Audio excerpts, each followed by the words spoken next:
వారితో పాటు అనేకమైనటువంటి యవనస్తులు అయా పెద్దలయ్యా, అయా వృద్ధులయ్యా, అయా ఇదిగో తండ్రి 3 దినాల కూడికనైనా అయా ఇదిగో తండ్రి నాయన వారిని సన్నిధిలో ప్రభా నిలబడుతున్నారయ్యా. అయా ఇదిగో తండ్రి నాయన వారినైనా నీ బిడ్డలుగా నీ సాక్షులుగా అయా ఇదిగో తండ్రి నాయన మీరు వాడుకుంటూ రండి అయ్యా. వారు చేపట్టి ప్రతి నాయన పనిని ప్రభా మీరు ఆశీర్వాదకరంగా చేయండియా. ద్వితీయ కాలంలో చెప్పబడినటువంటి ఆశీర్వాదాలు ఈ సంఘమైన మీరు కుమ్మరింపురుగాక. ప్రభా మీకు స్తోత్రము చెల్లిస్తున్నావు నాయనా. నీవే నీ బిడ్డలు దర్శించండి, బలపరుస్తూ రండి నాయనా. నీ కృపను నాయనా నీ బిడ్డలు ప్రేమిస్తూ రండి ప్రభావిగా నాయనా. వారి యొక్క నాయనగా తండ్రి ఈ కోరికల కొరకు నాయనా నీ ప్రజలు ప్రార్థించారయ్యా. అయా ఈ కోరికలు నీ నామ మహిమార్తలో జరిగినట్లుగా నాయనా నీ బిడ్డలు ప్రార్థించారయ్యా. అయా ఇదిగో తండ్రి అనేక నాయన నశించిపోతున్నటువంటి ఆత్మల కొరకై ప్రభా ఈ కోరికలు జరిగించబడుతుండగా ప్రభా ఈ కోరికలు ఇదిగో తండ్రి నీ బిడ్డ మారు మనసు విషయమై ఆయన జరిగించినట్టుగా మీరు కృపగా ఇచ్చిన కోరుకుంటున్నాం. ఆయన ఇదిగో తండ్రి వాక్యం ఎత్తబోతున్నటువంటి మీ దాసులను మీ సులోచాత్మ మెరుగుపరుచుకోమని కోరుకుంటూ ఆయన ప్రార్థన చేయడానికి వచ్చినటువంటి మీ దాసుల్ని ఆయన ఇదిగో తండ్రి నిలబడుతున్నటువంటి మీ దాసులతో మీరు మాట్లాడుతున్నాము. అయ్యా ఇదిగో తండ్రి మీకే మహిమ చెల్లిస్తూ యేసయ్య నామమున వేడుకుంటున్నాము తండ్రి, ఆమేన్. అందరూ అలాగనే నిలబడదామండి. కళ్ళు మూసుకున్నట్లయితే కొద్ది సమయం ప్రార్థన చేస్తారు. మన మధ్యలో ఉన్నటువంటి వెంకటేశ్వర పాస్టర్ గారు ఉన్నారు. వాక్యానికి ముందుగా వారు ప్రార్థన చేస్తారు. వారు ప్రార్థనకు ముందుగా అభిషిక్తులైనటువంటి దైవ సేవకులు మన మధ్యలో పాస్టర్ గారు ఉన్నారు. వారి ప్రేమతో వారిని ఆహ్వానిస్తున్నాం. వరక్షలుగా మనందరము చప్పట్లు కొడుతూ వారిని ఆహ్వానించుకున్నాము. స్తోత్రం. ప్రార్థన చేసుకున్నామండి.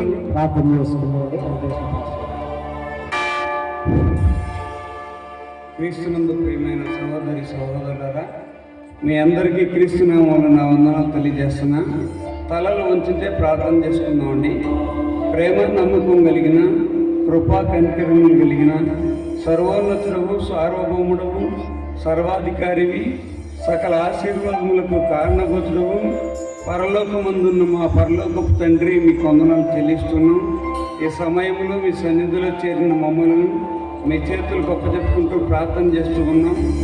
ఆలయాన్ని ప్రతిష్ఠితంగా ఏర్పాటు చేసిన ఈ కోరికని విషయమై మరి మేమందరము చేరి మిమ్మల్ని బట్టి ఆనందించే భాగ్యం దయచేస్తున్నందుకు మీకు వందనాలు చెల్లిస్తూ మాకు ఏ మాటలు అవసరమయ్యాయో ఆ మాటల ద్వారా ఆదరించమని, చెప్పబోతున్న వాక్యమును సహోదరునికి మంచి ఆత్మీయ జ్ఞానం దయచేయమని, మహిమ ఘనత మీకే ఆపాదించుకోమని ఈ కొద్ది మనవులు మా ప్రభు అయిన మీ ప్రేమ కుమారుడైన యేసుక్రీస్తు వారి నామములో అడిగి బ్రతిమలాడి వేడుకుంటున్నాం తండ్రి, ఆమేన్.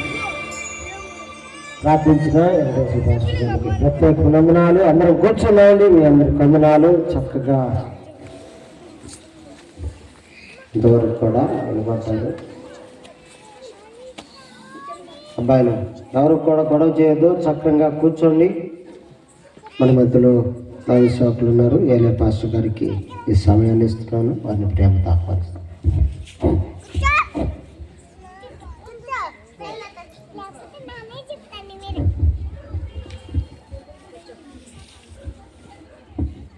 Praise the lord. హల్లెలూయా. ఒకసారి దేవుని స్తోత్రం చేద్దాం. హల్లెలూయా.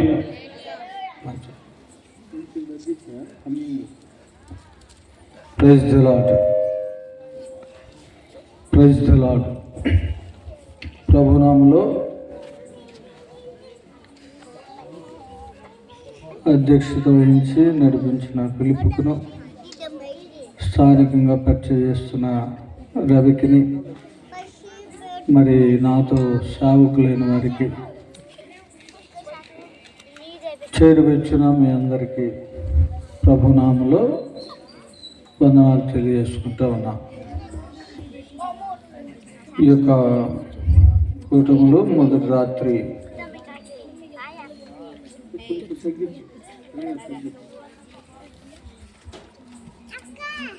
దేవుని వాక్యానికి మనం సమయాన్ని ఇద్దాం.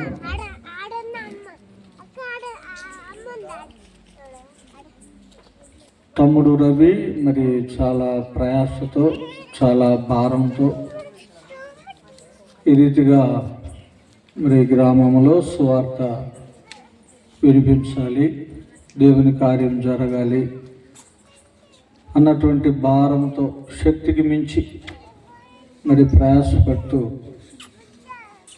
చేసినటువంటి ప్రయత్నం ఇది. కాబట్టి మరి ప్రతి ఒక్కరూ చక్కగా ఈ పరిచర్యలో పాల్గొంటూ, ఇది దేవుడు మనకి ఇచ్చిన మంచి సమయం కాబట్టి ఆయన నామ ఘనత కొరకై ఏకీభవించి మరి ప్రయాసపడటం అనేది చాలా జీవనకరం. మంచిదైతే దేవుని వాక్యములో నుండి ఎఫెసీయులకు రాసిన పత్రిక 3వ అధ్యాయము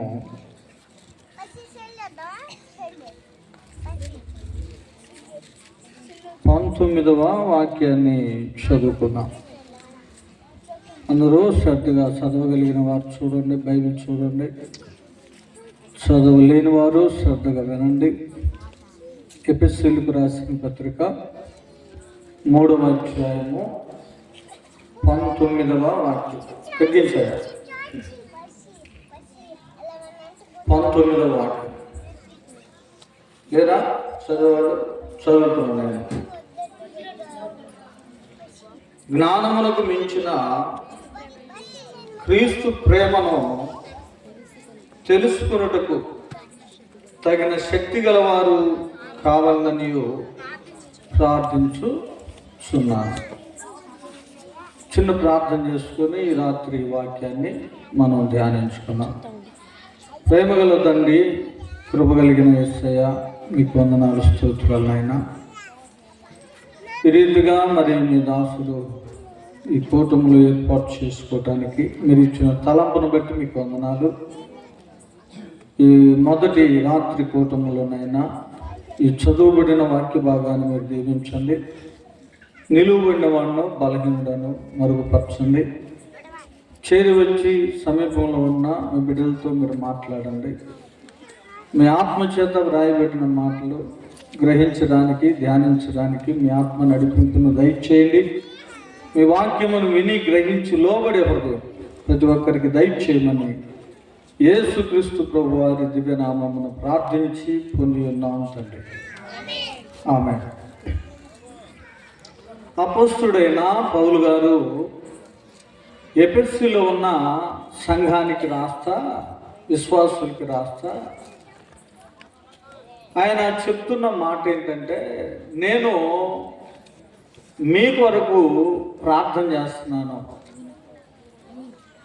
ఏమని, మీరేమి తెలుసుకోవాలని ప్రార్థన చేస్తున్నానంటే, జ్ఞానమునకు మించినటువంటి క్రీస్తు ప్రేమను తెలుసుకోవడానికి తగిన శక్తి గలవారు కావాలని మీ నిమిత్తము నేను ప్రార్థన చేస్తున్నాను. అంటే ఎఫెసు సంఘములో విశ్వాసులు ఉన్నారు, దేవుని పిల్లలు ఉన్నారు.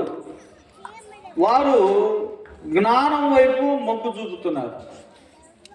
జ్ఞానం ఎలాంటిదో వివేచించాలని, జ్ఞాన సముపార్జన చేయాలని, జ్ఞానం వైపుగా వారు ఆలోచిస్తున్నారు. అందుకు పౌలు గారు ఏమంటున్నాడంటే, జ్ఞానమునకు మించినది క్రీస్తు ప్రేమ. దేవుని స్తోత్రం చేద్దాం. హల్లెలూయా. ఒకసారి గట్టిగా దేవుని స్తోత్రం చెప్తారా? ఉన్నారా? అందరు ఇక్కడే ఉన్నారా? జ్ఞానమునకు మించినది క్రీస్తు ప్రేమ. కాబట్టి మీరు తెలుసుకోవాల్సింది ఏంటంటే, జ్ఞానమునకు మించిన క్రీస్తు ప్రేమను మీరు తెలుసుకోవాలని, ఆ ప్రేమను తెలుసుకోవడానికి తగిన శక్తి గలవారు కావాలని నేను మీ కొరకు ప్రార్థన చేస్తున్నానని రాశాడు. ఇలాంటి ప్రార్థన చూడండి చాలా ప్రత్యేకంగా ఉంది. ఈరోజు క్రైస్తవ సహవాసాల్లో, సంఘాల్లో, విశ్వాసుల్లో ప్రార్థన అవసరతలు చూస్తే ఎలా ఉంటాయంటే అవి అన్ని భౌతిక సంబంధమైన అక్కర్ల కోసం చేసే ప్రార్థనలు అయి ఉంటాయి. వివాహాల కొరకు, పిల్లల కొరకు, గృహాల కొరకు, పంటల కొరకు, ఉద్యోగం కొరకు, స్వస్థత కొరకు, మేలు కొరకు, ఇలాంటి ప్రార్థనలు ఉంటాయి. కానీ ఈయన ఇక్కడ చేస్తున్న ప్రార్థన ఏంటంటే మీరు జ్ఞానమునకు మించిన క్రీస్తు ప్రేమను తెలుసుకోవడానికి తగిన శక్తి గలవారు కావాలని మీ కొరకు నేను ప్రార్థన చేస్తున్నాను.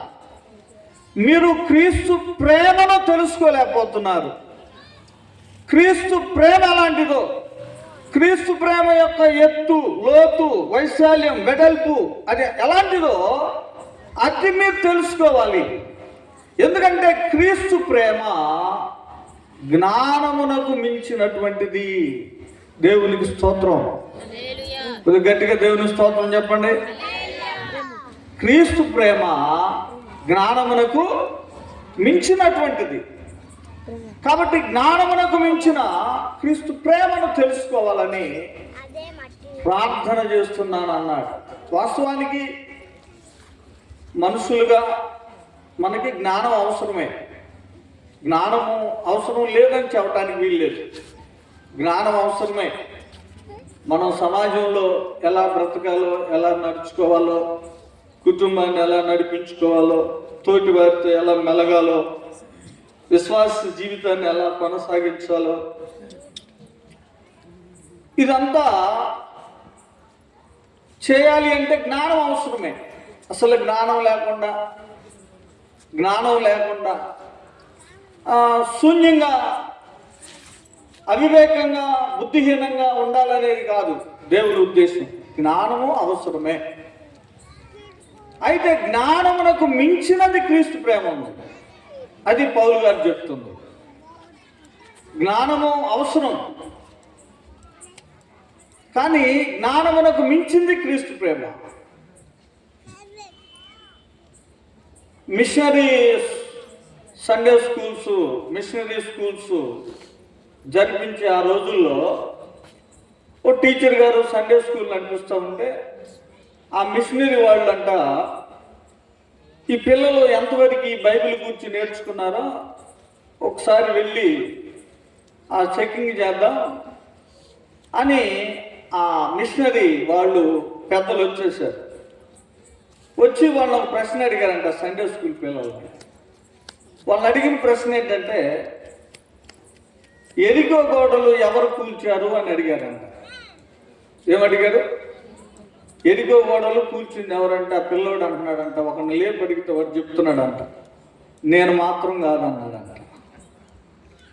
ఎరికో గోడలు కూల్చింది నేను కాదన్నాడంట. ఇంకొకరిని లేపు అడిగాడు. ఇంకొకరిని లేపు అడిగితే వాడు అంటున్నాడంట అయ్యో నేను కూడా కాదు అంటున్నాడంట. సరే వీళ్ళ జ్ఞానం ఎంత ఉంది అని చెప్పి, వీళ్ళు నేర్చుకుంది ఏం లేదని చెప్పి వాళ్ళు వెళ్ళిపోతున్నారంట. వెళ్ళిపోతుంటే టీచర్ గారు పిలిచిందంట. వాళ్ళని పిలిచి ఆ టీచర్ గారు వాళ్ళతో చెప్తుందంట, ఏమండి ఎరికో గోడలకి మా పిల్లలకి సంబంధం లేదు, మా పిల్లలు అలాంటి వాళ్ళు కాదని చెప్తుందంట. అంటే ఆమెకు కూడా ఎంత పరిజ్ఞానం ఉంది. కాబట్టి జ్ఞానము ఉండాలి. జ్ఞానం లేకపోతే ఆ రోజు దేవుడు ఆదామును పిలిచాడు, పేర్లు పెట్టమన్నాడు. సకల జంతువులు పిలిచాడు, పక్షులకు పేర్లు పెట్టమన్నాడు. ఆయన చక్కగా జ్ఞానం ఉన్నబట్టి ఆ పేర్లు పెట్టాడు. కాబట్టి జ్ఞానం లేకపోతే సాధ్యం కాదు కదా. జ్ఞానం అవసరమే. జ్ఞానం లేకుండా అవివేకంతో ఉండాలని కాదు దేవుని ఉద్దేశం. జ్ఞానం కలిగి ఉండాలి. అయితే ఈ జ్ఞానమునకు మించిన క్రీస్తు ప్రేమ ఉంది. కల్వరినాథుడు ఆ మహిమను విడిచిపెట్టి రిక్తునిగా చేసుకొని, దాసునిగా చేసుకొని తన్ను తాను కల్వరి శిలువలో మానవ జాతి యావత్తు కోసం త్యాగమైపోయాడు. అందులో ప్రేమ ఉంది. అది క్రీస్తు ప్రేమ. క్రీస్తు ప్రేమను తెలుసుకోవాలి. అందుకోసం నేను మీ నిమిత్తమై ప్రార్థన చేస్తున్నా అన్నాడు. కాబట్టి క్రీస్తు ప్రేమ జ్ఞానమునకు మించినది. అది ఈ రోజుల్లో చాలా వ్యక్తుల్లో కనిపించట్లా. ఆ ప్రేమ చాలా మందిలో చల్లారిపోయింది. ఆదిలో ప్రారంభంలో సంఘ స్థాపన జరిగినప్పుడు 3000 మంది బాప్తిసం పొందినప్పుడు, జాన్ మార్క్ ఇంట్లో మేడగదిలో పరిశుద్ధాత్మ కొంపరింపు జరిగినప్పుడు, మొట్టమొదటిగా సంఘం స్థాపించబడినప్పుడు వాళ్ళందరూ క్రీస్తు ప్రేమలో ప్రజ్వలించారు. వారిని క్రీస్తు ప్రేమ మండింపజేసింది. అలా క్రీస్తు ప్రేమలో ప్రజ్వలించినటువంటి సంఘం ఈ ఆధునిక కాలానికి వచ్చేసరికి ప్రేమ కనిపించట్లా. అది ఎఫెసీ సంఘంలో ఆ రోజే పౌలు గారికి కనిపించాల. మీరు జ్ఞానం వైపు దృష్టి మళ్లించారు. మీరు క్రీస్తు ప్రేమను తెలుసుకోవడానికి తగిన శక్తి కావాలి. నా ప్రార్థన అది అని చెప్తున్నాడు. చూడండి, కొరింథీయులకు రాసిన మొదటి పత్రిక 8వ అధ్యాయం మొదటి వాక్యంలో చూస్తే ఈ జ్ఞానమును గురించి, ప్రేమను గురించి చెప్తూ పౌలు గారే చెప్తున్నాడు. అక్కడ కొరింథీయులకు రాసిన మొదటి పత్రిక 8వ అధ్యాయం మొదటి వాక్యం. విగ్రహములకు బలిగా అర్పించిన వాటి విషయము మనమందరము జ్ఞానము గలవారమని ఎరుగుదుము. జ్ఞానము ఉప్పొంగజేయును, ప్రేమ క్షేమాభివృద్ధి కలుగజేస్తుంది. చూసారా, మనమందరము జ్ఞానము గలవారమని ఎరుగుదుము. అందరూ జ్ఞానం ఉంది, మంచిదే. కానీ జ్ఞానము ఉప్పొంగ చేస్తుంది, ప్రేమ క్షేమాభివృద్ధి కలుగు చేస్తుంది. నీలో క్రీస్తు ప్రేమ నీలో ఉంటే నీకు క్షేమాభివృద్ధి, నీ కుటుంబానికి క్షేమాభివృద్ధి, నీ సమీపస్తులకి క్షేమాభివృద్ధి, సంఘానికి కూడా క్షేమాభివృద్ధి. నీలో క్రీస్తు ప్రేమను ఎరిగి ఉండాలి. జ్ఞానం అనేది ఉప్పొంగ చేస్తుంది. ఈరోజు చాలామంది జ్ఞానులు వాళ్ళు ఉప్పొంగిపోవడానికి గల కారణం ఏంటంటే, మేము గొప్పవాళ్ళం, మేము జ్ఞానులం, అది మాకెంతో జ్ఞానం తెలుసు, విద్యావేత్తలము, శాస్త్రవేత్తలము, మేమెంతో సమకూర్చుకున్నాం, మాకెన్నో విషయాలు తెలుసు. జ్ఞానం అంటది నాకెన్నో విషయాలు తెలుసు అంటది. ప్రేమ ఏమనిద్దంటే, నాకు తెలుసు, కాకపోతే నేను నీ కొరకు ఏం చేయాలి, ఏదైనా చెయ్యాలనిపిస్తుంది అంటది ప్రేమ. కాబట్టి జ్ఞానము వ్యక్తిని పైకి తీసుకుని వెళ్తున్నట్టుగా ఉంటుంది, హెచ్చిస్తున్నట్టుగా ఉండిద్ది జ్ఞానం. ప్రేమ ఏం చేసిందంటే తాను తగ్గించుకొని ఇతరులను హెచ్చింపజేస్తుంది ప్రేమ. కనుక వీటిలో శ్రేష్టమైనది ఏంటి అంటే ప్రేమే ఉన్నతమైనది. దేనికి మించింది? జ్ఞానమునకు మించినది క్రీస్తు. జ్ఞానము ఉప్పొంగ చేస్తుంది, ప్రేమ అయితే క్షేమాభివృద్ధి కలుగు చేస్తుంది. కాబట్టి ఆ ప్రేమను గురించి ఎఫెసీ సంఘానికి పౌలు గారు రాస్తున్నారు. ఈ రోజుల్లో ప్రతి వ్యక్తిలో ఉండాల్సింది కూడా క్రీస్తు ప్రేమే. క్రీస్తు ఏ ఆయుధాన్ని ఉపయోగించాల. ఈ లోకంలో దేవతలు అనబడిన వారు, దేవుళ్ళు అనబడిన వారు, రాజులు, చక్రవర్తులు ఆయుధాలు ధరించారు, యుద్ధాలు చేశారు, రక్తపాతాన్ని చిందించారు, ఎందరినో విధవరాలుగా చేశారు, ఎందరినో అనాథలుగా చేశారు, రక్తం ఏర్లై పారింది. కానీ యేసుక్రీస్తు ప్రభు ఆయన ఏ ఆయుధం వాడిన వాడు కాడు. దేవునికి స్తోత్ర, గట్టిగా దేవుని స్తోత్రం చేయుదా. ఆయన ప్రేమ అనే ఆయుధాన్ని వాడాడు. ఆయన ప్రేమ చేతనే మానవ జాతిని ప్రభావితం చేశాడు. ఆయన ప్రేమ చేతనే లోకాన్ని జయించాడు. ప్రేమ అది. కనుక ప్రేమ ఉన్నతమైంది, అది శ్రేష్టమైంది, అది జ్ఞానానికి మించినటువంటిది. క్రీస్తు ప్రేమ జ్ఞానము ఉప్పొంగ చేస్తుంది, ప్రేమ క్షేమాభివృద్ధి కలుగజేస్తుంది. చూడండి, మరొక మాట మనం చూస్తే కొరింథీయులకు రాసిన మొదటి పత్రికలో మొదటి అధ్యాయం చూడండి. పౌలు గారు ఒక మాట చెప్తాడు. ఆయన ఏమని చెప్తున్నాడంటే, మొదటి అధ్యాయము 20వ వాక్యం. మొదటి కొరింథీ మొదటి అధ్యాయం 20వ వాక్యం. జ్ఞాని ఏమాయను చాలు. చూసారా, చాలు. పౌలు గారు ఒక మాటలో తేల్చేశాడు.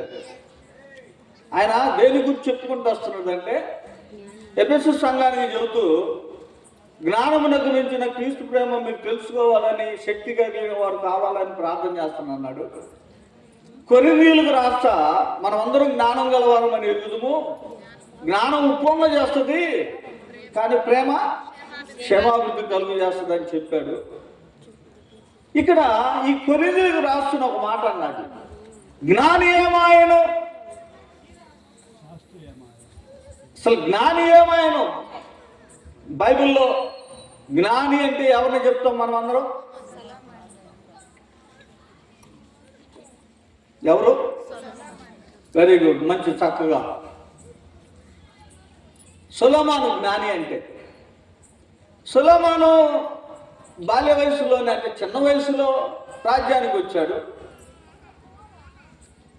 దేవుణ్ణి అడిగాడు, ఇశ్రాయేలు 12 గోత్రాలు ఇంత పెద్ద రాజ్యాన్ని పరిపాలించాలంటే నేను బాలున్నయ్యా, నా జ్ఞానం చాలదు, కాబట్టి నా జ్ఞానాన్ని ఇవ్వమన్నాడు. దేవుడు సొలొమోనుకి జ్ఞానమునిచ్చాడు, వివేకమునిచ్చాడు, వివేకము గల హృదయాన్ని ఇచ్చాడు, తెలివినిచ్చాడు. సొలొమోనుకి ఇచ్చిన జ్ఞానాన్ని గురించి రాజుల గ్రంథంలో మనం చూస్తే ఒకసారి చూడండి. రాజుల మొదటి గ్రంథం 4వ అధ్యాయం. రాజుల మొదటి గ్రంథము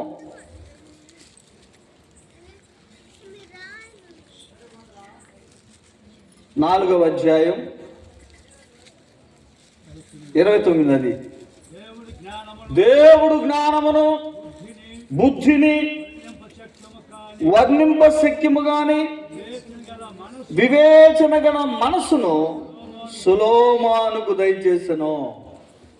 సొలొమోనుకి ఇచ్చిన జ్ఞానం దేవుడు. కాబట్టి సొలొమోను అంట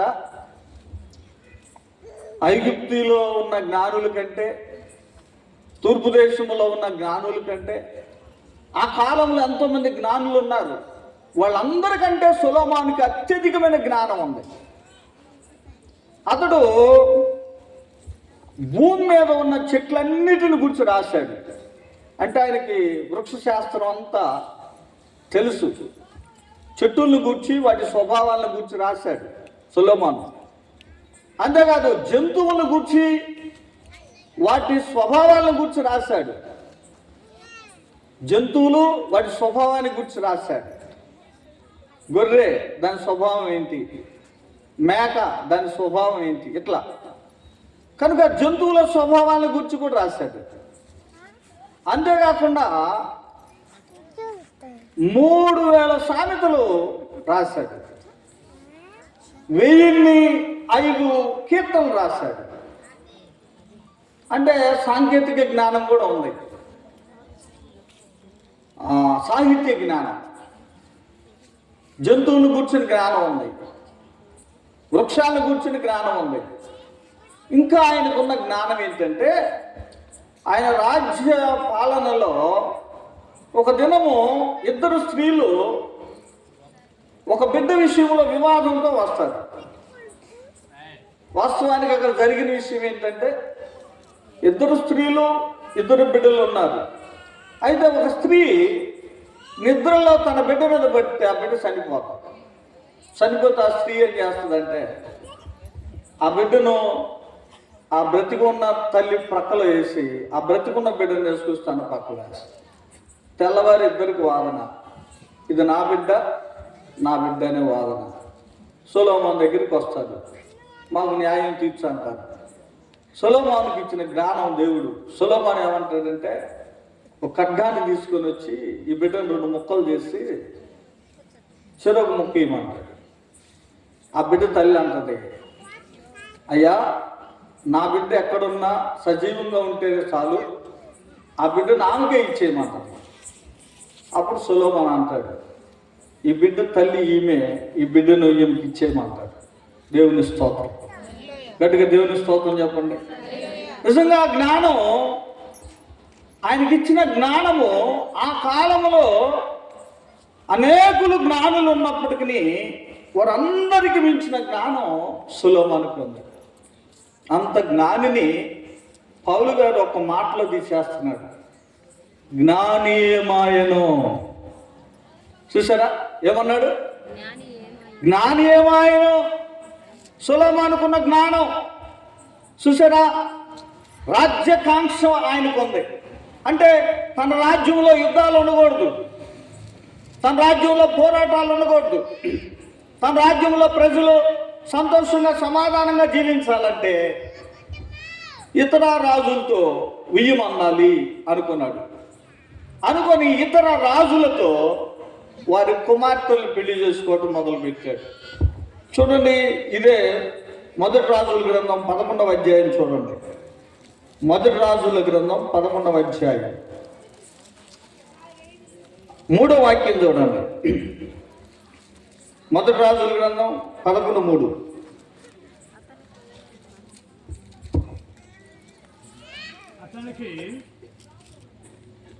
అతనికి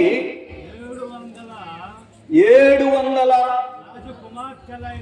రాజకుమార్తెలైన భార్యలను 300 మంది ఉపపత్నులను కలిగి ఉండిరి. రాజకుమార్తెలు ఎంతమంది అంట? భార్యలు అంటే 700 మంది రాజులతో బియ్యమందారు. ఈ రాజులు కూడా వారి కుమార్తెల్ని సొలొమోనుకి ఎందుకు ఇచ్చారంటే, సొలొమోనుకున్న ప్రజ్ఞను బట్టి, సొలొమోనుకున్న జ్ఞానాన్ని బట్టి సొలొమోను మామ అనిపించుకునే చాలు అనుకున్నారు. అంత ప్రసిద్ధి చెందాడు ఆ కాలంలో సొలొమోను జ్ఞానం. కనుక 700 మంది సామాన్య స్త్రీలు కాదు, వాళ్ళు ఎవరు? రాజకుమార్తెలు. ఏమంటున్నారా? అర్థమవుతుంది నేను చెప్పేది? ఎవరు వాళ్ళు? రాజకుమార్తెలు. వీరుగాక 300 మంది ఉపపత్నులు. ఓ ప్రక్క రాజ్యకాంక్ష, మరొక ప్రక్క కామవాంఛ. కనుక 1000 మంది భార్యలు, 1000 మంది భార్యలతో అతడు జీవితాన్ని, సంసార జీవితాన్ని గడిపి ఆయన అంటాడు, 100 మంది పురుషుల్లో ఒక పురుషుడన్నా కనపడతాడేమో కానీ 100 మంది స్త్రీల్లో ఒకళ్ళు కూడా నాకు కనపడలేదండి. స్త్రీలందరూ గురించి రాస్తాడు. జారస్త్రీని గురించి రాస్తాడు, గయ్యాళ్ళని గురించి రాస్తాడు, గుణవతి అయిన స్త్రీని గురించి రాస్తాడు, యోగ్యురాలైన స్త్రీని గురించి రాస్తాడు. యోగ్యురాలు తన పెళ్లిమిటికి ఏంటంట? కిరీటం. మీరు ఎట్లాంటి వాక్యాలన్నా నేర్చుకోవాలి. యోగ్యురాలు తన పెనిమిటికి కిరీటం. అంటే యోగ్యురాలు భర్తను ఏం చేసిందంటే, కిరీటం ఎవరు పెట్టుకుంటారు? రాజులు కదా. యోగ్యురాలు తన భర్తని రాజుగా చేస్తుంది. చూసారా? ఆయనకు అంత ప్రాధాన్యత ఇచ్చింది యోగ్యురాలు. గుణవతి అయిన భార్య దొరుకుట అరుదు. అట్టిది ముత్యము కంటే కూడా, ముత్యాలు కోట్ల ఖరీదు, కోట్ల విలువ చేసే ముత్యాలు కూడా ఉన్నాయి. సముద్ర భూగర్భంలో నుంచి వాటిని తీస్తారు. చేప మత్స్యములో నుంచి, మత్స్యం యొక్క కన్నీటి నుంచి ఆ ముత్యాలు రావు. కానీ గుణవతి అయిన భార్య వాటికంటే అమూల్యమైందంట. దేవుని స్తోత్రం. గడిగ దేవుని స్తోత్రం చెబుదా. 2 చేతులకు దేవుని స్తోత్రం చెబుదా. హల్లెలూయా, హల్లెలూయా. కాబట్టి ఆ రీతిగా ఆయన స్త్రీలందరిని గురించి రాస్తాడు. గయ్యాళితో పెద్ద ఇంట ఉండుట కంటే మిద్ది మీద మూల కూర్చోవడం మేలు అంటాడు. గయ్యాళి అయిన భార్యయు ముసురు దినమున కారు వర్షము సమానం అంట. కొంతమంది స్త్రీలు వాళ్ళు నోరు తెరిచి మాట్లాడటం మొదలు పెడితే ఇక ఆ నోరు మూపించడం చాలా కష్టమైంది. పాపం ఈయనకి అనుభవాలన్నీ అయినాయి కదా. గయ్యాలి అయిన భార్యతో ఇంత ఉండుటి కంటే అరణ్యంలో పోయి నివసించడం మేలు అంటాడు. ఇంతమంది స్త్రీలను గురించి రాశాడు, 1000 మంది భార్యలు. అయితే జ్ఞాని ఏమాయను అన్న పౌలు గారు ఒక మాటలు అతను తీసేస్తూ, జ్ఞాని ఏమైపోయాడు అంటే, జ్ఞాని చివరికి ఏమైపోయాడు అంటే అక్కడే ఉంది చూడండి, మొదటి రాజుల గ్రంథంలో 11:7 చదవండి. 11:7 నుంచి. సొలొమోను కెమోషును మోయాబీల హేయమైన దేవతకును మొలేకును అమ్మోనీల హేయమైన దేవతకును యెరూషలేము ఎదుటనున్న కొండ మీద బలిపీఠములను కట్టించెను. తమ దేవతలకు ధూపం వేయించు బలులర్పించుచూ ఉండిన పరస్త్రీలైన తన భార్యల నిమిత్తం అతడు ఎలా చేశాడంట. యెరూషలేములో గొప్ప దేవాలయాన్ని కట్టాడు సొలొమోను. దావీదు దేవాలయానికి అవసరమైన సమస్తాన్ని సమకూర్చాడు. సొలొమోను అయితే వెండి బంగారములు వెలగల రాళ్ళు దేవదారు నాణులతో గొప్ప దేవాలయం కట్టాడు. అలా దేవాలయం కట్టిన సొలొమోను తన భార్యల నిమిత్తము అమోరీల దేవతకును కెమోషుకును మోయాబీల దేవతకును ఇలాగా తన భార్యలు అన్య స్త్రీలైనందున వారి దేవతలకి గుళ్ళు కట్టించుకుంటూ వచ్చాడు. ప్రజలు గొర్రెలు లాంటోడు. దేవాలయం కట్టింది ఆయనే, గుళ్ళు కట్టింది ఆయనే. ప్రజలు ఎటుపోవాలి? ఎవరి నిమిత్తం చేశాడంటే ఈ పని? ఎవరి నిమిత్తం? తమ భార్యల నిమిత్తం అతడు అలాగూ చేశాను. 4వ వాక్యం చూడండి, అక్కడ అదే అధ్యాయం 4వ వాక్యం. సొలొమోను వృద్ధుడైనప్పుడు 4వ వాక్యం. సొలొమోను వృద్ధుడైనప్పుడు అతని భార్యలు అతని హృదయమును ఇతర దేవతల తట్టు చెప్పగా అతని తండ్రి అయిన దావీదు హృదయం వలె అతని హృదయము దేవుడైన యెహోవా ఎడల యథార్థము కాకపోయేను. చూసారా, అతని భార్యలు ఏం చేశారంటే అతని హృదయాన్ని ఇతర దేవతల వైపు తిప్పేశారు. ఇప్పుడు ఒక భార్యతో ఏగటమే చాలా కష్టమైతే 1000 మంది భార్యలకి చెప్పాలి. ఏమని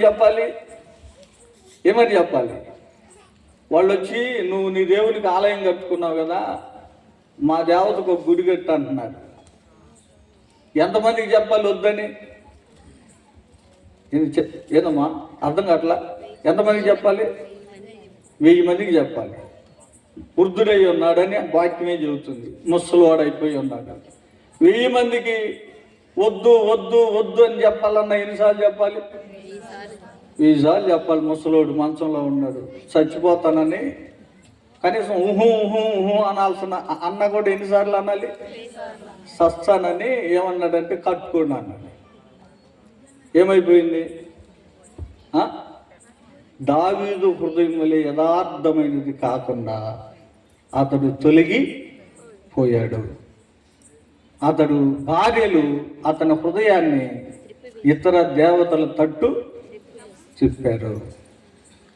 పౌలు గారు అంటున్నాడు, జ్ఞాని ఏమాయను? ఓ ఎఫెసీలో ఉన్న విశ్వాసులారా, క్రైస్తవులారా, దేవుని సంగమా, జ్ఞానము కాదు, జ్ఞానం ఉండాలి, కానీ జ్ఞానమునకు మించిన క్రీస్తు ప్రేమ.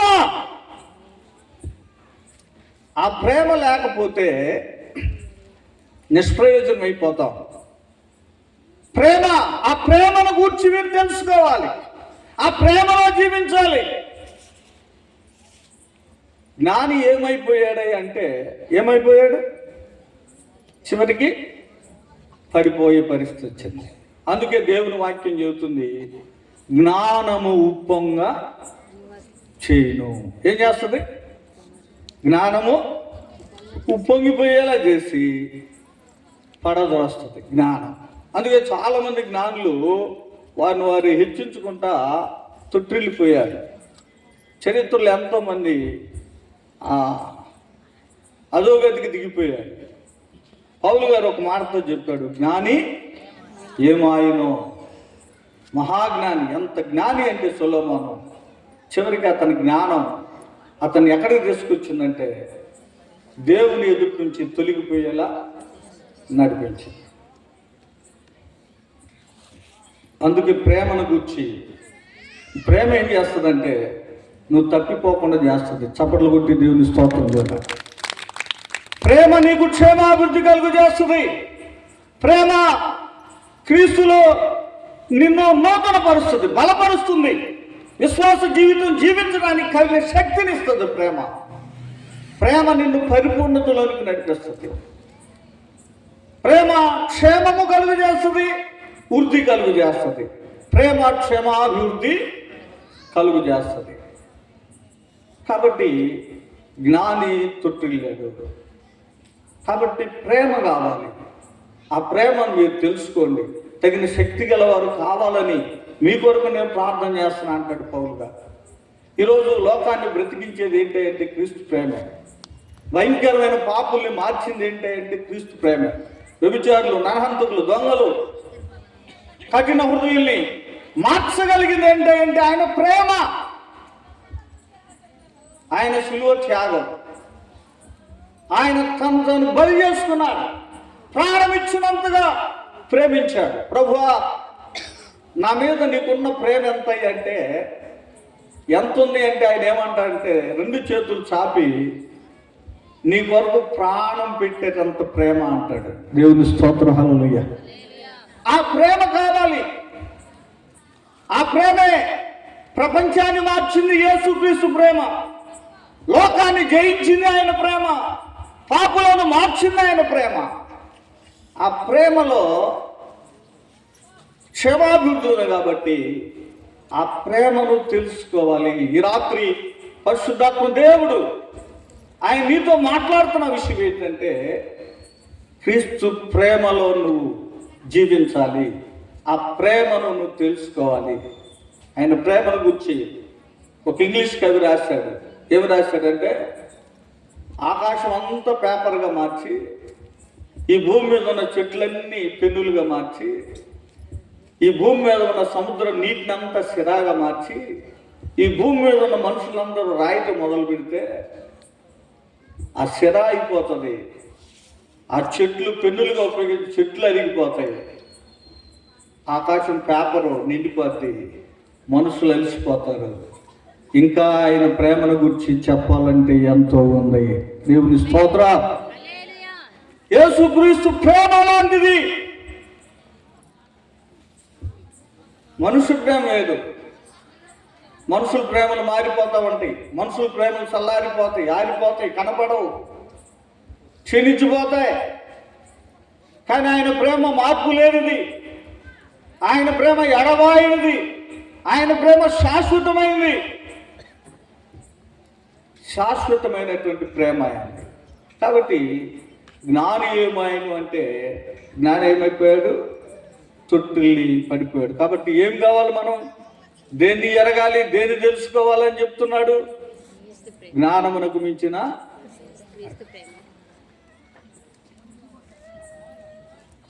ఒక నదిలో పడవ నడుపుకుంటా జీవనం చేస్తూ ఉన్నాడు ఒక వ్యక్తి. చదువు లేదు, ఏమి లేదు. కుటుంబాన్ని నడిపించుకోవడం కోసం ఈ ఒడ్డున ఉన్న వాళ్ళని ఆ ఒడ్డుకు తీసుకెళ్ళటం, ఆ ఒడ్డున ఉన్న వాళ్ళని ఈ ఒడ్డుకు తీసుకెళ్ళటం చేస్తున్నాడు. ఓ రోజు అతన్ని పడవ ఎక్కడానికి షూటు బూట్ వేసుకొని ఒక వ్యక్తి వచ్చాడు. షూట్ కేసు తీసుకున్నాడు, షూటు బూట్ వేసుకుని మంచి చదవరు. అతను వచ్చి ఆ వైపుకి వస్తావా అన్నాడు. నేను అందుకే ఉన్నానయ్యా ఎక్కువ అన్నాడు. ఎక్కాడు. ఎక్కిన తర్వాత పడవ నడుపుతూ ఉన్నాడు. ఇతను అంటున్నాడు, ఎక్కిన అతను, నీకు ఖగోళ శాస్త్రం తెలుసా అంటున్నాడు. పడవ నడుపుకునే ఆయనకి ఖగోళ శాస్త్రం తెలిసిద్దా అంటే ఈయన జ్ఞాని కాబట్టి నాకు జ్ఞానం ఉందని చెప్పటం. నీకు ఖగోళ శాస్త్రం అంటే ఏంటంటే అంతరిక్షం, అంతరిక్షంలో ఉన్న గ్రహాలు వాటిని గురించి తెలుసుకోవటం ఖగోళ శాస్త్రం. నాకు తెలియదయ్యా అన్నాడు. పోనీ జంతు శాస్త్రం తెలుసా?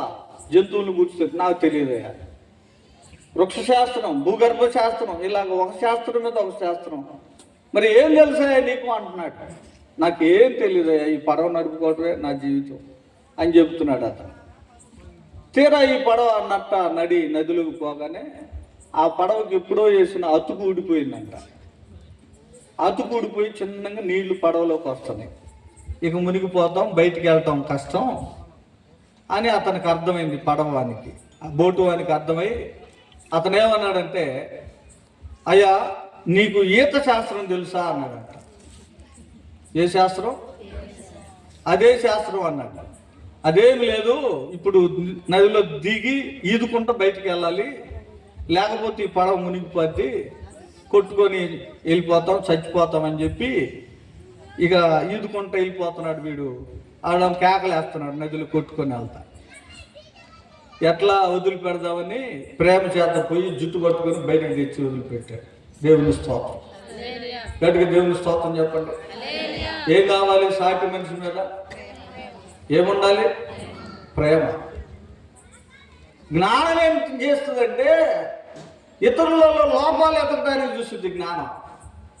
ప్రేమ ఏం చేస్తుందంటే తప్పులు వెతకడానికి చూసేది జ్ఞానం అయితే, తప్పిపోయిన వారిని దగ్గరకు తీసేది క్రీస్తు కల్వరి ప్రేమ. దేవుని స్తోత్రం. Praise the lord.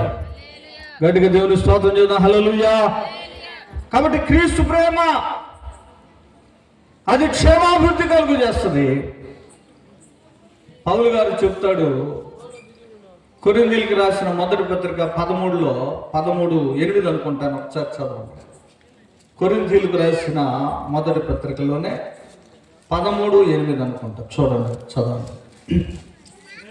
ప్రేమ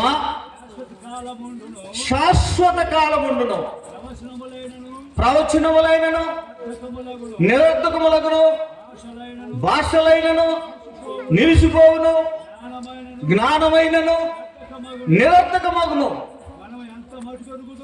ఎరుగుదము. అవును, పూర్ణమైనది వచ్చినప్పుడు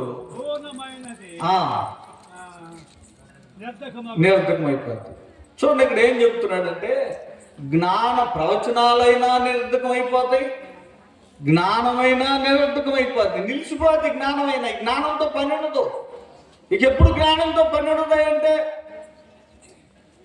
ప్రభు తన మహిమలో వచ్చినప్పుడు, ఆయన రాకడలో ఎత్తబడిన తర్వాత, నిత్యత్వానికి వెళ్ళిపోయిన తర్వాత ఈ జ్ఞానంతో పని లేదు. కానీ ప్రేమ శాశ్వత కాలం ఉంటుంది. కొరింథీయులకు కూడా ప్రేమను గురించి రాస్తాడు. 13వ అధ్యాయం మొత్తం ప్రేమను గురించి రాస్తాడు. ప్రేమ దీర్ఘకాలం సహిస్తుంది, అది డంబంలో ప్రవర్తించదు, అది స్వార్థం లేనిది.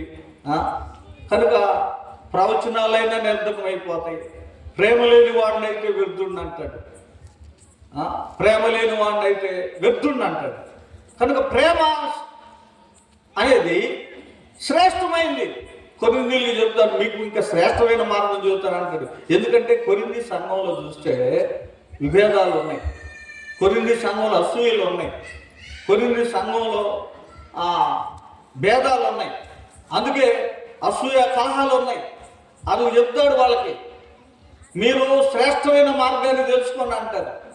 ఏంటో శ్రేష్టమైందంటే ఆ అధ్యాయం అంతా ప్రేమను గురించి చెప్తారు. ప్రేమ అవసరం. సొలొమోను జ్ఞానం ఉంది, కానీ ఏం తెలియదు, తన హృదయాన్ని కాపాడుకోవటం తెలియదు. ఎందువల్ల? ప్రేమ, క్రీస్తు ప్రేమ అప్పటికి ఇంకా ప్రత్యక్షపరచబడాల. ప్రేమ కావాలి. కొరింథీ సంఘం, వీళ్ళకి వరాలు ఉన్నాయి, వీళ్ళకి భాషలు ఉన్నాయి, వీళ్ళకి స్వస్థత వరాలు ఉన్నాయి, జ్ఞానం ఉంది, పరిజ్ఞానం ఉంది, కానీ వాళ్ళకి ప్రేమ లోపం ఉంది. అందుకే అన్నాడు శ్రేష్టమైంది ప్రేమ. చూసారా, ఆ 13వ అధ్యాయం చివరిలో అంటాడు, విశ్వాసము కాగా విశ్వాసము, నిరీక్షణ, ప్రేమ, ఈ మూడును నిలుచును, వీటిలో శ్రేష్టమైనది ప్రేమయే. దేవునికి స్తోత్రం. ఏమేమి ఉంటాయి అన్నాడు? విశ్వాసము, నిరీక్షణ, ప్రేమ. వీటిలో శ్రేష్టమైంది ప్రేమ. ఎందుకు తెలుసా? విశ్వాసం అనేది దేవుని దగ్గర నుంచి తీసుకునేది విశ్వాసం. ప్రేమ అనేది దేవునికి ఇవ్వమని చెప్పేది ప్రేమ. కనుక తీసుకొనుట కంటే పుచ్చుకొనుట కంటే ఇచ్చుట ధన్యత. దేవుని స్తోత్రం. హల్లెలూయా. ప్రేమ ఇవ్వమని చెబుతుంది. యేసుక్రీస్తు ప్రేమ చేతనే తనను మన కోసం అర్పించుకున్నాడు.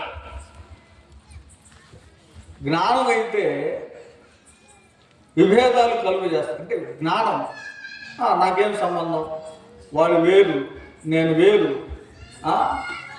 నేను చేయవలసింది అనేది జ్ఞానం. కానీ ప్రేమ ఏమని చెప్పిద్దంటే, పాపం యవనస్తుడు ఇంత పెద్ద సభలు, ఇంత డయాస్ సిస్టమ్, ఎంతమంది సేవకులు, మరి ఎంత ప్రయాసపడుతున్నాడు. కనుక ప్రేమ ఏం చేసిందంటే మనం కూడా సహకరిద్దాం, మనం కూడా చెయ్యి వేద్దాం అని నడిపించింది ప్రేమ. అవునన్న వాళ్ళు చప్పట్లు కొట్టండి.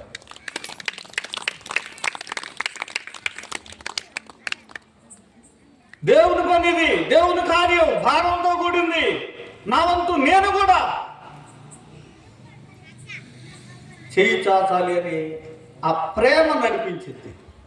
జ్ఞానం ఏం చేసిందంటే మన సహవాసం కాదు, లేక మన సంఘం కాదు. కాబట్టి అలా ఆలోచింపజేసింది జ్ఞానం. ఏది శ్రేష్టమైంది అంటే ప్రేమ శ్రేష్టమైంది. దేవుని స్తోత్రం. గట్టిగా దేవుని స్తోత్రం చెబుతాం. గట్టిగా దేవుని స్తోత్రం. హల్లెలూయా. ఒక ప్రార్థన చేస్తుందంట, ప్రభువా నేను పాపినయ్యా, నేను దొంగనయ్యా, నేను గయ్యాలనయ్యా అంటే పక్కనే ఉన్నాము అంటుందంట. అవును ప్రభువా, అవును ప్రభువా. నేను పాపినంటే ఆమె అంటుందంట అవును ప్రభువా అంటుందంట. నేను దొంగనయ్యా అంటే అవును ప్రభువా అంటుందంట. ఆమె ప్రార్థనతో ఇంకేం పని? నేను వ్యభిచారినంటే అవును ప్రభువా అంటుందంట. ఇంకా ఆమె కోపం రేగిపోయిందంట.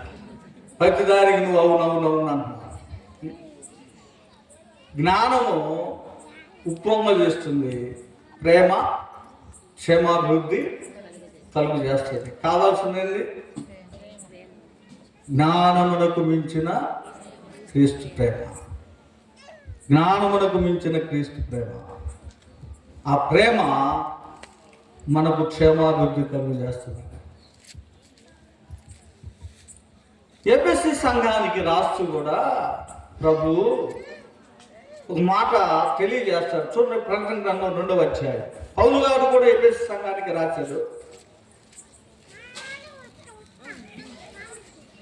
అపోస్తలుడు, వృద్ధ అపోస్తలుడు యోహాను శిష్యులందరిలో కంటే సహజ మరణం పొందినవాడు. శిష్యులందరూ ఆత్మసాక్షులైపోయారు. యాకోబు హేరోదు కాలంలో ఖడ్గంతో చంపబడ్డాడు. తోమ మన దేశంలో మద్రాసులో చంపబడ్డాడు. ఆంధ్రేయ యక్షాకారం సిలువ మీద చంపబడ్డాడు. పేతురు బబులోన్లో తలకిందులుగా సిలువ వేయబడి చంపబడ్డాడు. ఇలా యేసు ప్రభు శిష్యులందరూ హతసాక్షులే. ఈ యోహాను మాత్రం సహజ మరణం పొందాడు వృద్ధుడై. యోహాను ఎఫెసు సంఘానికి బోరధ్వని వంటి శబ్దంతో యోహానుతో మాట్లాడుతున్నప్పుడు యోహాను రాస్తాడు ఎఫెసు సంఘానికి. చూడండి, అక్కడ ప్రకటన గ్రంథం 2వ అధ్యాయం మొదటి నుంచి చదవండి. ఎఫెసులో ఉన్న సంఘపు దూతకు ఇలాగు రాయము, 7 నక్షత్రములు తన కుడి చేత పట్టుకొని 7 దీపస్తంభముల మధ్య సంచరించువాడు చెప్పు సంగతులేమనగా, నీ క్రియలను, నీ కష్టమును, నీ సహనమును నేను ఎరుగుదును. నీవు దుష్టులను సహింపలేవనియు అపోస్తులు కాకయే తాము అపోస్తులమని చెప్పుకొని వారిని పరీక్షించి వారు అబద్ధికులని నీవు కనుగొంటువనియు, నీవు సహనము కలిగి నా నామము నిమిత్తము భారము భరించి అలయలేదని నేను ఎరుగుదును.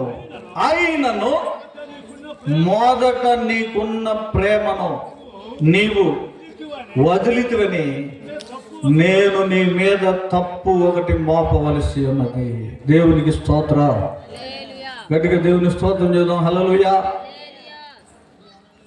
ఎఫెసులో ఉన్న సంఘానికి రాస్తూ పౌలుగా యోహాను బోరధ్వని వంటి శబ్దంతో ప్రభు చెప్తూ ఉన్నప్పుడు యోహాను రాస్తూ ఎఫెసు సంఘం గురించి రాస్తాడు. 7 నక్షత్రములు చేతబట్టి 7 దీపస్తంభముల మధ్య సంచరించువాడు. దీపస్తంభములు అంటే సంఘాలు, నక్షత్రాలంటే దూత, సంఘ సేవకులు అంటే ఆయన సేవకులు ఆయన చేతిలో ఉన్నారు. సంఘాల మధ్య ఆయన సంచరిస్తున్నారు. చెప్పు సంగతులేమనగా ఆయన సంఘం మధ్య సంచరిస్తున్నాడు కనుక ఆయన చెప్పే సంగతులు సత్యం కనుక ఆయన ఏమంటాడు? చెప్పు సంగతులేమనగా నీ క్రియలను నేను ఎరుగుదును, నీ కష్టాన్ని నేను ఎరుగుదును, నీ ప్రయాసం నేను ఎరుగుదును. నువ్వు అపోస్తులు కాకనే అపోస్తులు అని చెప్పుకునే వారిని పరీక్షించి వీళ్ళు అబద్ధికులని కనుగొన్నావని కూడా నేను ఎరుగుదును. నా నామం నిమిత్తం నువ్వు భారం భరించావు, అలయలేదు. భారం భరించి కూడా అలయలేదు. కొంతమంది భారం భరించి అలసిపోతారు ఇంకెంతకాలం అని. కానీ ఎఫెసులో ఉన్న విశ్వాసులంట భారం భరించారు, అలసిపోవాలి, ఇంకెంతైనా భరించడానికి సిద్ధంగా ఉన్నారు. అయినా నీ మీద తప్పు ఒకటి నేను మోపవలసి వచ్చింది. సంఘం మధ్యలో ఉన్నవాడు చెప్పే సంగతులు సత్యం కాబట్టి ఆయన తప్పు మోపాడు అంటే అది వాస్తవం. ఏంటి ఆ తప్పు అంటే నీకు మొదట నీకుండిన ప్రేమను నువ్వు విడిచిపెట్టావు. ఏమి లేదు, అన్నీ ఉన్నాయి, లేదండి ప్రేమ లేదు. కాబట్టి ఆ ప్రేమను నువ్వు వదిలిపెట్టావని నీ మీద తప్పు మోపుతున్నాను. అంటే క్రీస్తు ప్రేమ లేకపోవటం అది తప్పు, నేరం దేవుని దృష్టిలో. అంటూ ఏమన్నాడు తెలుసా? నీవే స్థితి నుండి పడితువో దాన్ని జ్ఞాపకం చేసుకో. వాస్తవానికి పడిపోయిన వారు అని మనం ఎవరిని అంటామంటే ప్రభు నమ్మి రక్షించబడి బాప్తిసం పొంది మళ్ళా లోకంలో జారిపోతే వాళ్ళు పడిపోయిన వాళ్ళు అంటాం. కానీ ఇక్కడ ప్రభు ఏమంటున్నాడు తెలుసా? ప్రేమ లేని వారిని నువ్వు పడిపోయిన స్థితిలో ఉన్నావు అంటున్నాడు. దేవుని స్తోత్రం. ఏముండాలి? ప్రేమ. కాబట్టి మొదట నీకుండిన ప్రేమ, నువ్వే స్థితిలో నుండి పడితేవో దాన్ని జ్ఞాపకం చేసుకో. మొదట ప్రభు దగ్గరికి వచ్చినప్పుడు మొదట విశ్వాసం, మొదటి ప్రయాస, మొదటి ప్రార్థన, మొదటి ఆసక్తి ఇప్పుడున్నా అంటే చాలా మందిలో అది శూన్యమైపోయింది. నువ్వు పడిన స్థితిలో ఉన్నావు, మళ్ళీ ఆ స్థితిలోకి నువ్వు రావాలి, ఆ ప్రేమ నీలోకి రావాలి. అది ఉంటేనే సరి అంటున్నాడు. ఆ ప్రేమ ఉంటేనే సరి అంటున్నాడు. లేకుంటే ఏమన్నాడు? నేను నీ దీపస్తంభాన్ని తీసివేస్తాను అంటున్నాడు. ఫలింపని చెట్టుని ఏం చేశాడు? నరికేశాడు. ఎన్ని సంవత్సరాలు బట్టి చూశాడు? 3 సంవత్సరాలు బట్టి చూశాను, ఇదేమి లేవు, ఫలాలు లేవు. కాబట్టి ఏమన్నాడు యజమాని? నరికివేయమన్నాడు. తోటమాలు బ్రతంలాడాడు. అయ్యా అయ్యా అయ్యా, ఈ ఒక్క సంవత్సరం నేను దీన్ని త్రవ్వి రాళ్ళు ఏరి ఎరువు వేసి నీరు పెట్టి మరలా చూస్తా, ఈ సంవత్సరం ఫలిస్తే సరే, లేకపోతే నరికేమన్నా. ఇక్కడ అంటున్నాడు ఏంటి తీసివేయడం అంటే ఏంటి? ఏమన్నాడు? నేను నీ యొద్దకు వచ్చి నీ దీపస్తంభమును దాని యొద్ద నుండి పెరిగేస్తాను, తీసేస్తాను. ఏంటి దాని అర్థం అంటే, ఒకటి ఆయన భూమి మీద నుండి లేకుండా చేయటం, నేను నరికేస్తాను, పెరిగేస్తాను, తీసేస్తాను అంటే. రెండోది ఏంటంటే మనం సజీవంగా ఉన్న ఆయన లెక్కలో మనల్ని తీసేస్తాడు. అంత దూరం వెళ్ళకముందే ఏం కావాలి? అర్థమైందా? ఈ రాత్రి ఏం కావాలి చెప్పండి? క్రీస్తు ప్రేమ కావాలి. క్రీస్తు ప్రేమ కావాలి. చాలామంది విశ్వాసులు కోల్పోయింది అది ప్రియులారా. చాలామంది భర్తలు త్రాగుబోతులుగా మారిపోతున్నారు. కొంతమంది భార్యలు సాక్ష్యం ఇస్తున్న విషయం ఏంటంటే, నన్ను బట్టి నా భర్త అలా మారిపోయి, వీళ్ళు మారుమోజు పొందిన తర్వాత సాక్ష్యం ఇస్తారు. ఒక ఆమె ప్రార్థనకి వెళ్తుంది, భర్త అన్నం పెట్టిపోమన్నాడు. సరే పెట్టి వెళ్తానే అనాలి కదా, ఏం అడావిడిగా వెళ్ళిపోతా పెట్టుకుంది అనమాట. ఆయన మళ్ళా అడిగాడు, కొంచెం పెట్టువమ్మా అని. ఆమంటుంది, నా సంగతి తెలియదా అంటారు. అంటే నువ్వు బాప్తిసం తీసుకొని నువ్వు ఆరాధన చేస్తావు, నువ్వు ఆరాధనకి వెళ్తావు, ఏమంటున్నావు? నా సంగతి మరి ఏం చేయాలన్నా, నా సంగతి తెలియదా? ఒక యవనస్తురాలు నా దగ్గరకు వచ్చింది ఒకసారి. వచ్చి, అన్నయ్య అన్నయ్య అన్నయ్య, నేను కొత్తగా పలానా మందిరానికి వెళ్తున్నాను, అక్కడ అన్నయ్య మంచి వాక్యం చెబుతాడు, నేను చాలా బలపడుతున్నాను. మంచిదే కమ్మా, పొమ్మ, మంచి వాక్యం చెబితే విను, చక్కగా బలపడాను. ఒక వారం కూడా గడిచిపోవాలి. నేను ఆ ఇంటి మీద వస్తుంటే భర్తను అంటుంది. ఏమంటుందంటే, నోరు ముయ్ అంది. ఇంకంతటితో ఆకుండా షటప్ అంటుంది. నేను అనుకుని ఇంగ్లీష్ ఎప్పుడు చదువుకుందామని అడుగుదాం అనుకున్నా. ఎంత బలపడ్డావమ్మా? బాగా బలపడ్డావు అని. కాబట్టి నువ్వు విశ్వాసి, నువ్వు క్రీస్తు ప్రేమ చూపెట్టాలి. నీ ప్రేమ అవసరం లేదు, భర్తకి భార్య ప్రేమ అవసరం లేదు, భార్యకి భర్త ప్రేమ అవసరం లేదు, పిల్లలకి తల్లిదండ్రుల ప్రేమ అవసరం లేదు.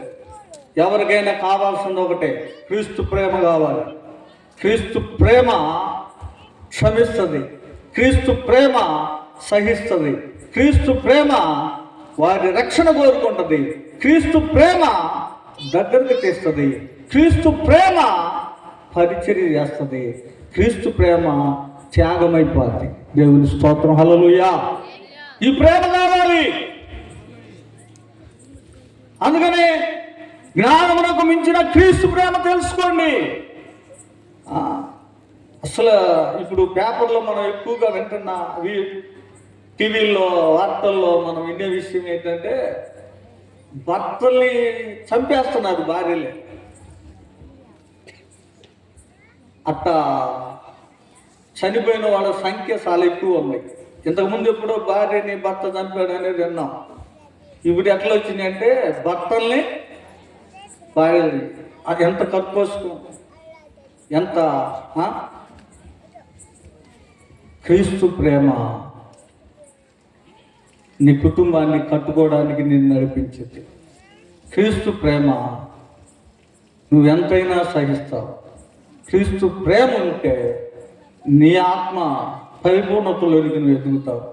ఆ ప్రేమ మన కొరకు బదులుగా నీకు నాకు ప్రతిగా భూమికి ఆకాశానికి మధ్యలో 3 శీలల మీద వేలాడుతూ ఆయన అసూలు బాస్తాడు.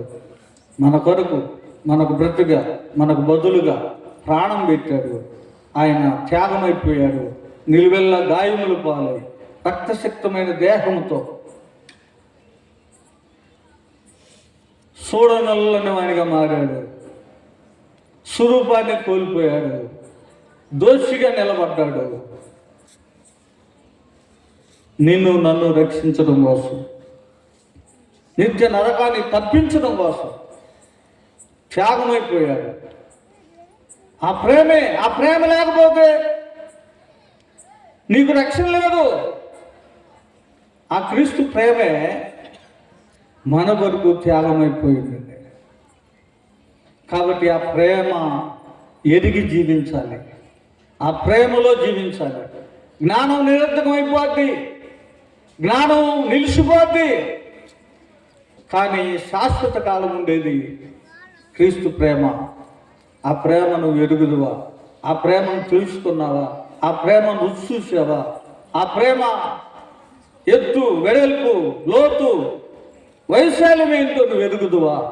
క్రీస్తు ప్రేమ అపారమైనటువంటి ప్రేమ, శాశ్వతమైన ప్రేమని. అది బదులు కోరని ప్రేమ. బదులు కోరని ప్రేమ. ఈ లోక ప్రేమలన్నీ బదులు కోరతాయి. నీ ధనాన్ని చూసో, నీ అందాన్ని చూసో, నీ స్థితిని చూసుని ప్రేమించేది లోక ప్రేమ. భార్య అయినా భర్తను ఎప్పుడు ప్రేమించిందంటే అన్ని నగలు కోరినవన్నీ తెచ్చిపెడితే మా ఆయనకి ఎంత ప్రేమ. తేకపోతే నిజంగా మీరు చెప్పండి, మీరు అందరు విశ్వాసులు, నాకు నగలొద్దు ఏమొద్దయ్యా నువ్వే నాకు 10,000 అని చెప్పే స్త్రీ ఎవరన్నా ఉన్నారు ఇక్కడ? ఉన్నారా? ఉంటే కొద్దిగా చేయొద్దండి. నా భర్త నాకు 10,000 అన్నవాళ్ళు చేయొద్దండి. ఒక్కళ్ళు కూడా లేరు. చూసారా? క్రీస్తు ప్రేమ. ఈ రాత్రి పరిశుద్ధాత్మ దేవుడు ఆయన నీతో మాట్లాడుతున్న విషయం ఏంటంటే, క్రీస్తు ప్రేమ అది శాశ్వత కాలం ఉండేది. ఆ ప్రేమే నీ కొరకు బలైపోయింది. మోకరించి ప్రార్థన చేసుకున్నా, మోకరించి ప్రార్థన చేసుకున్నా,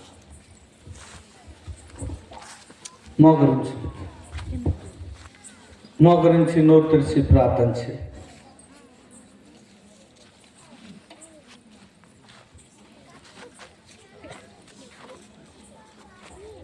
ఈ రాత్రి మీ వాక్యం ద్వారా మాట్లాడావు నాయనా. జ్ఞానమును మించినది క్రీస్తు ప్రేమని, ఆ ప్రేమ కలిగి జీవించాలని, ఆ ప్రేమను తెలుసుకోవడానికి తగిన శక్తి కావాలి. క్రీస్తు ప్రేమ లోకమును జయించిన ప్రేమ. నీ కొరకే సిలువలో అనేకమైన పాటలు పడ్డాడు. నీ శాపాన్ని ఆయన భరించాడు, నీ పాపపు శిక్షను ఆయన భరించాడు, నీ దోషములకు ప్రతిగా ఆయన దోషిగా నిలిచాడు, ఈ నేరము లేని ఆయన నేరస్తుడిగా నిలిచాడు. నీ శిక్షను భరించాడు, రక్షణ నీకు తెచ్చాడు. నీ శాపాన్ని భరించాడు, నీకు ఆశీర్వాదాన్ని ఇవ్వటానికి. నీ రోగాన్ని భరించాడు, నీకు స్వస్థతనివ్వటానికి. ఆ ప్రేమను ఎరుగుదువా? మరతునా కలువరి మరతునా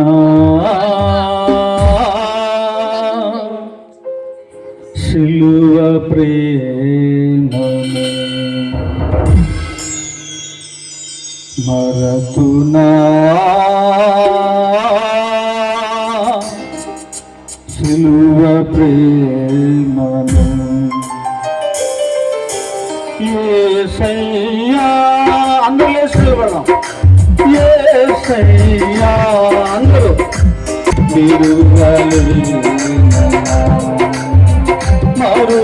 మరువలేనయ్యా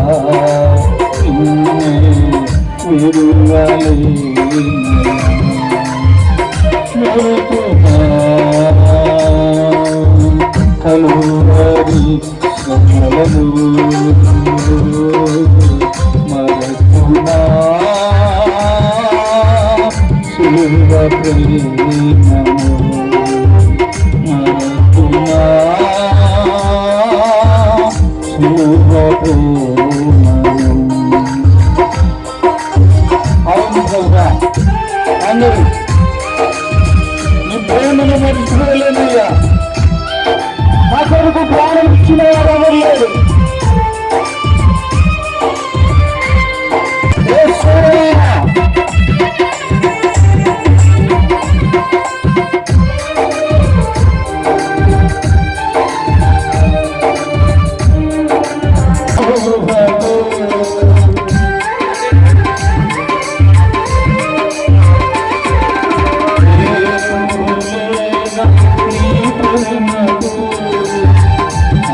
అందరూ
అందరూ నోరు తెరిచి యేసయ్యా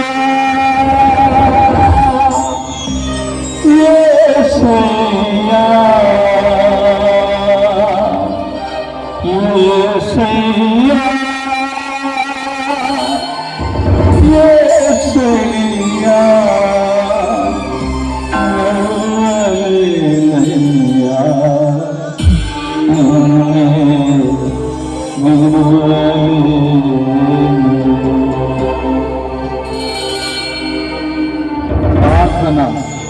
ప్రార్థన చేసుకున్నాం.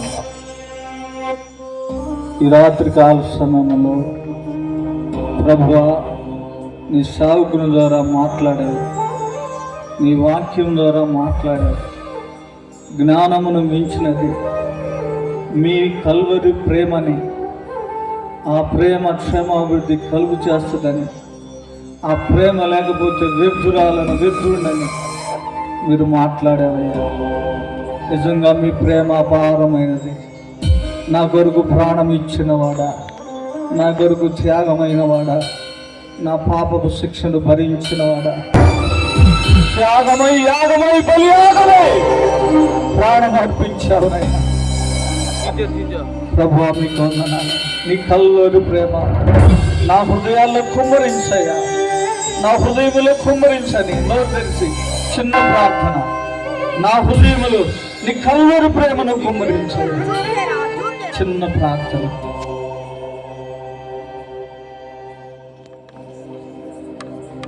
ప్రార్థన చేసుకున్నాం. ప్రభువా మీకు వందనాలు, స్తోత్రాలు. ఈ రాత్రి మీరు మాట్లాడిన మాటలకు మీ స్తోత్రాలు. ఈ మొదటి రాత్రి మీ నామానికి మహిమకరంగా మీ వాక్యము ద్వారా స్పష్టంగా మీరు మాట్లాడారు. అందును బట్టి మీ స్తోత్రాలు. విన్న బిడ్డల హృదయాలు ఫలింపు చేయండి. బిడ్డలు మీ కల్వరి ప్రేమతో నింపబడ్డకు సహాయం చేయండి. మీ ప్రేమలో ప్రజ్వలించుటకు సహాయం చేయండి. ఆయన మీ ప్రేమలో మండి ప్రకాశించేందుకు సహాయం చేయండి. తండ్రి మీకు వందనాలు, స్తోత్రాలు. బిడ్డలను బలపరచండి. యవ్వన బిడ్డనైనా రవి ఇంత భారమైన పరిచర్యను కొనసాగిస్తూ ఉండగా అనేకుల హృదయాలను కదిలించండి. ఏక మనసు దయచేయండి. నడుము కట్టినైనా మీ కాడి భుజమును మూసి మీ రాజ్య విస్తరణకై ఈ గ్రామంలో అనేక ఆత్మల సంపాదనకై మీరు కార్యము జరిగించమని మహిమ ఘనత ప్రభావములు మీకు సమర్పించుకుంటూ యేసుక్రీస్తు ప్రభువారి దివ్యనామమును ప్రార్థించి పొంది ఉన్నాం తండ్రి. ఆమేన్. ఆమేన్. దైవసేవకులకు ప్రత్యేకమైన కూర్చుందామండి. చాలా చక్కని సందేశాన్ని దేవుడు తన దాసుల ద్వారాగా మనందరితో చక్కగా మాట్లాడాడు. ప్రత్యేకంగా దైవసేవకులకు ప్రత్యేక వందనాలు. అలాగనే మరి కూడిక ఈ రీతిగా జరిపించుకోవటానికి మరి తన దాసులు దీని కన్నీటి ప్రార్థన సంఘమైనటువంటి మీరందరూ కూడా సహకరించి చేస్తున్నటువంటి ఈ గొప్ప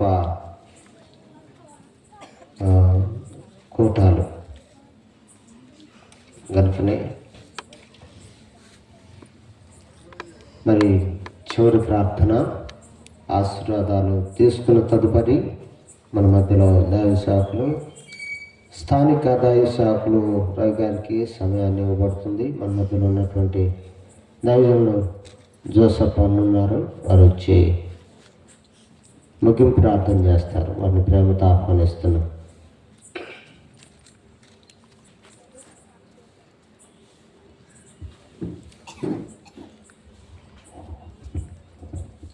ప్రార్థన చేసుకుందాం.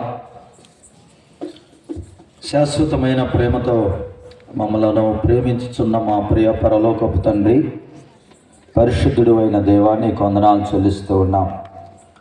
అనేక దినాలుగా ప్రార్థిస్తూ నిరీక్షిస్తూ వచ్చిన రీతిగా ఈ దినము మీరు మాకు అనుగ్రహించిన ఈ శ్రేష్టమైన సమయాన్ని బట్టి మీకు వందనాలు చెల్లిస్తున్నాం. దయగల మా తండ్రి, కొబ్బరిపాడు గ్రామాన్ని మీరు ప్రేమించి మీరు నిలవబెట్టిన దీపస్తంభం న్యూ కవెనెంట్ చర్చిని మీరు జ్ఞాపకం చేసుకొని ప్రభువా, నీ దాసుని మీరు ఏర్పాటు చేసుకొని నశించిపోతున్న ప్రజల మధ్య నా తండ్రి నీ కుమారుని మీరు నిలవబెట్టి జీవమును గూర్చిన వాక్యమును వెదజలుటకై మీరు చేస్తున్న మేలు బట్టి వందనాలు. వారికి మీరు ప్రేమించి అనుగ్రహించిన శ్రేష్టమైన మందిరాన్ని బట్టి స్తోత్రాలు. గత 2 సంవత్సరాలు ప్రభా సంఘాన్ని మీరు జ్ఞాపకం చేసుకుని కాపాడుతూ క్షేమమునిస్తూ ప్రభా సంఘములో చేయబడుతున్న ప్రార్థనకు మీరు జవాబిస్తూ మీరు చేసిన మేలులకై ప్రభా నీ దాసుడు సంఘ సభ్యులందరూ కలిసి ఏర్పాటు చేసిన కూడికను బట్టి మీకు వందనాలు చెల్లిస్తున్నాం.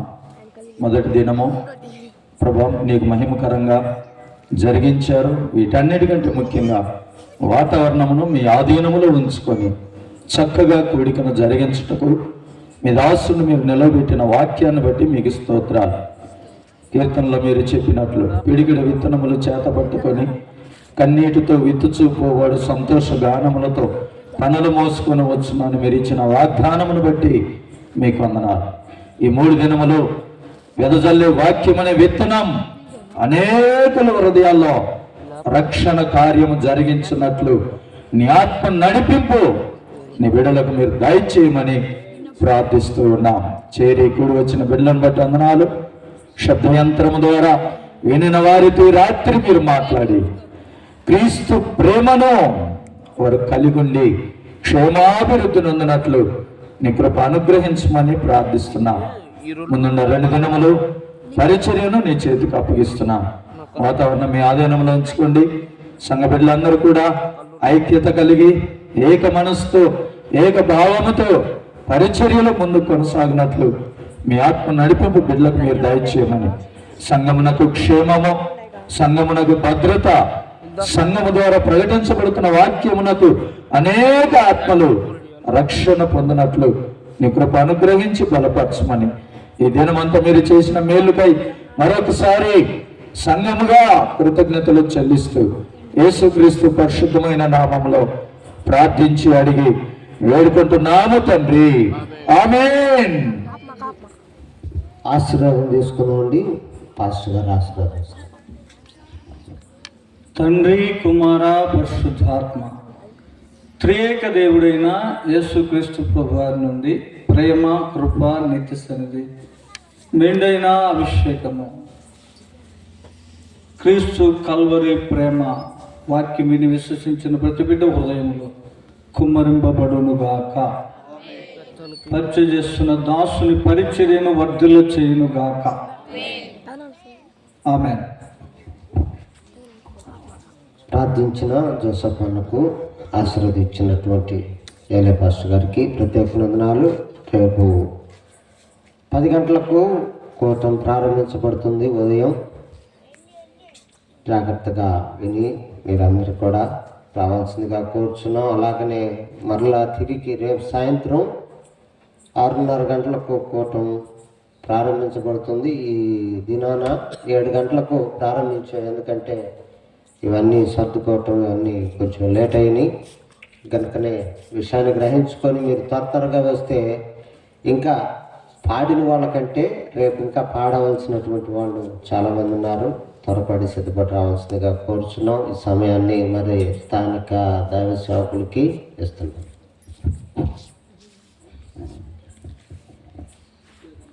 మంచిది. యేసుక్రీస్తు వారి నామములో మీ అందరికీ వందనాలు తెలియజేస్తున్నాను. ఇప్పటి వరకు కూడా చక్కని మాటలు అందించిన దైవ సేవకులు పెద్దలు ఆత్మీయులు ఎలియా గారికి నా హృదయపూర్వక వందనాలు. ప్రభుత్వ అధ్యక్ష నడిపించిన పిల్లి పాస్టర్ గారికి, వేదికను అలంకరించిన దైవ సేవకులందరికీ, సహోదరులకు అవకాశం అందరికీ వీలకపోయాం. లేటుగా ప్రారంభించడం వల్ల అందరూ కూడా సహకరించారు. మీ అందరికి కూడా హృదయపూర్వక వందనాలు. రేపు పగటి వేళ కూడా ప్రార్థన కూడుకుంటుంది. పెద్దలకి రావడానికి ప్రయత్నం చేయండి. తదుపరి రేపు పెద్దలకాడనే ప్రారంభిస్తాము. అందరూ కూడా పాటలు పాడే ఆసక్తి కలిగిన వారు పెద్దలకాడ రావాలని ప్రభు పేరిట ప్రేమతో తెలియపరుస్తున్నాను. ముఖ్యమైన విషయం ఏంటంటే, చాలా బాధాకరంగా ఉన్న విషయం ఏంటంటే, భోజనాలు చేసుకోవటమే జరిగిపోతుంది. మాకు భోజనాలు పెద్దలకాడ ముగించుకొని ప్రార్థనలో ఉండేటట్లుగా చూసుకోవాలని ప్రభు పేరిట తెలియపరుస్తున్నాను. తదుపరి చిన్నపిల్లలు వాక్యం చెప్పేటప్పుడు అటు ఇటు తిరుగుతూ ఉన్నారు. వాళ్ళందరూ కూడా కొంచెం కూర్చోబెట్టే ప్రయత్నం చేయండి. తదుపరి మీరందరూ కూడా ఇప్పటివరకు సహకరించినందుకు ప్రభు ప్రేమను బట్టి మీ అందరికీ హృదయపూర్వక వందనాలు. రేపు అందరూ ఇక్కడ రావడానికి ప్రయత్నం చేయండి, సహకరించండి. ఆధ్యాత్మికంగా ఆత్మీయంగా బలపడండి. దేవుడు మిమ్మల్ని, మీ కుటుంబాలను ఈ కూటాల్లో సమృద్ధిగా దీవించి ఆ వాక్యం చేత మిమ్మల్ని ఆధ్యాత్మికమైన నడుపుదలలో దేవుడు నడిపించును గాక. ఆమేన్. అందరికీ వందనాలు. సెలవు తీసుకున్నాం.